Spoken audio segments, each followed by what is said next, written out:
हक मौजूद सदा मौजूद। आयो लाल सभई चौ झूलेलाल। मुर्शिद पंहिंजूं आसूं मुरादूं अघायूं, उम्मीदुन ऐं खुशियुन भरियूं घड़ियूं आयूं। सुरगवासी ॾाॾे साधूराम जो परिवार वधियो ऐं वसियो। अचो त डॉक्टर आनंद कुमार जी शादी में धूम मचायूं, हथड़ा हथन में ॾेई हो जमालो गायो परिवार।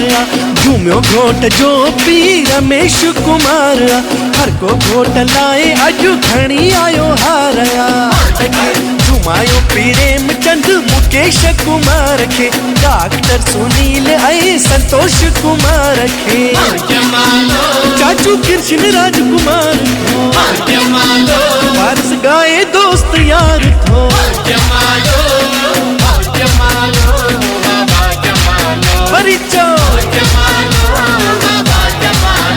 आया मुरादुन जा दी हला, वस्या खुशन जमी हला, मेरी अखियुन जे ठार जी।